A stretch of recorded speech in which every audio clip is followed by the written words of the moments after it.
Welcome back to the Malaysia Money Matters show. It's the 25th of July, 2025. Our mission, as always, is to cut through the noise, give you the key insights from today's financial headlines. We'll start here in Malaysia with company news, then zoom out to the bigger economic picture and international developments. And crucially, what it all means for you. Ready to dive in? Absolutely. It's quite a mix today. Some big strategic moves, some economic signals we need to watch. Okay, let's get straight into the company news. First up, AYS Ventures, their takeover offer for CosmoSteel Holdings in Singapore. It's unconditional now. That's right. They hit 87.88% acceptances after sweetening the deal to $0.25 a share. So, yeah, unconditional means it's basically happening. And the impact. What's the takeaway here? Well, it really cements their plan, to become a major regional steel distributor. Think bigger market reach, maybe some cost savings through synergies. It's a consolidation play. Got it. Now, something different. Country Heights, their unit, Country Heights Commercial Development, has a winding up petition from the IRB. For about RM 312,000 in unpaid taxes.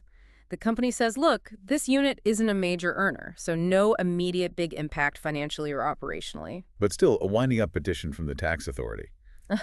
That's never great news, is it? No, exactly. Even if the unit is small, it sort of raises a small flag. Yeah. You wonder about cash flow or maybe governance within the wider group, something investors will note for sure. Okay. Let's shift to Jentayu Sustainable. Some mixed news here. Sumitomo isn't extending their renewable energy MOU. Correct. That means Jentayu has to refund about RM 8 million they received as an advance. So that's one side. But the other side sounds much bigger. Much bigger. They've signed a 40-year power purchase agreement, a PPA, for a huge hydro project in Sabah. We're talking RM 2.8 billion, 162 megawatts. Wow. So despite the refund, is this a net positive? Oh, definitely. That hydro project promises around RM 300 million in annual recurring revenue. That's a game changer. It shifts them towards being a long-term income generator. Big strategic win, long-term. Makes sense. Speaking of income, Kip REIT, they had a good year. Yeah, pretty strong. Net property income up 24.4% to nearly RM 97 million for FY 2025, helped by their existing properties and the new DePulse shopping center acquisition. So for people holding REITs, that's good news. Stable income. Exactly. Good occupancy, solid management. They're proposing a final income distribution too, 2.018 sen per unit. Signaled confidence. That's what you want from a REIT, especially now. Okay. Quick hits.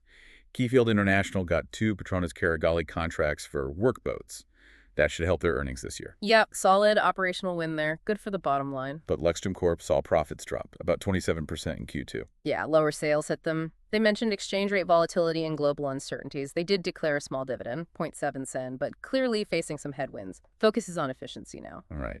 And Lanus Rare Earths teaming up with Korea's JS Link. Yes. For a rare earth permanent magnet facility in Kuantan, this is quite strategic. These magnets are critical for EVs, wind turbines, lots of tech, puts Malaysia deeper into that crucial supply chain. Interesting. Also, MMA Holdings is buying another freighter, a Boeing 737-800. Third one, increases their own fleet, gives them more control, probably aiming for long-term resilience in logistics. Nestle Malaysia had a strong quarter too, profit up nearly 20%. Festive sales helped.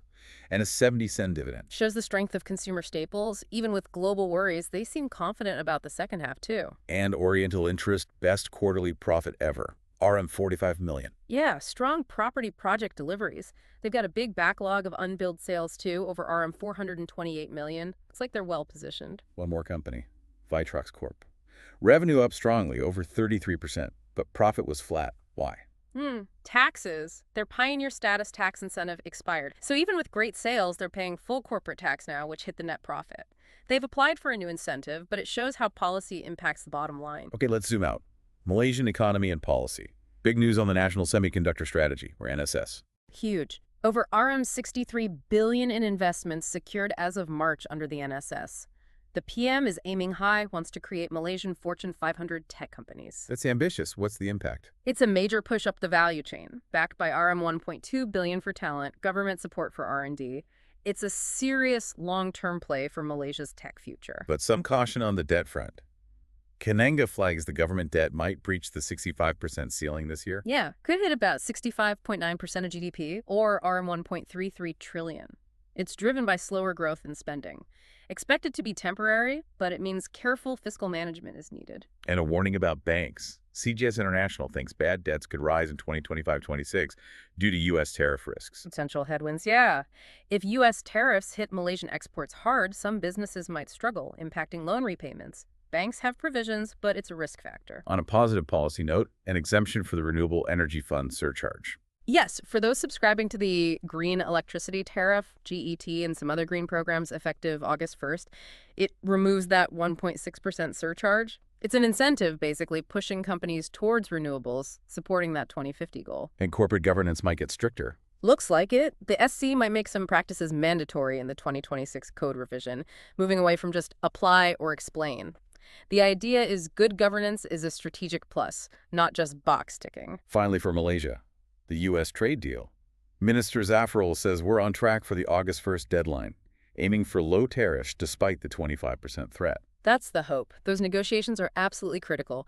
Meanwhile, semiconductor exports are still powering ahead, up 15.7% in the first half, outpacing overall exports.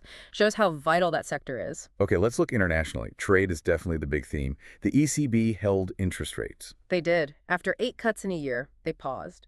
They're waiting to see how these EU-US trade talks play out. The uncertainty is clearly a factor, even though their economic outlook was slightly better. And the EU-US tension itself, escalating. The EU approved counter tariffs. Yes, on 93 billion of U.S. goods, ready to go if talks fail. President Trump mentioned his tariffs could be anywhere from 15% to 50%, so both sides are preparing, while still talking, huge potential impact if things go wrong. Meanwhile, in China, efforts to tackle overcapacity are boosting some commodity prices. Seems like it. Steel, polysilicon prices are up. Markets are betting Beijing is serious this time. It could help global prices and margins if they succeed, but it's a complex, probably slow process. SK Hynix, the NVIDIA supplier, record profit. And spending more. Incredible results, driven by AI chip demand. They're boosting spending on advanced chip making. Interestingly, part of the demand is customer stockpiling before potential U.S. tariffs hit, shows how trade policy ripples through supply chains. Oil prices ticked up a bit. Yeah, some optimism on the U.S. trade talks helped, plus a drop in U.S. crude stocks. But you've still got geopolitics in Eastern Europe and rules on Russian oil adding volatility. And finally, in the U.S., business activity up, but so are prices, partly blamed on tariffs. That's the feedback.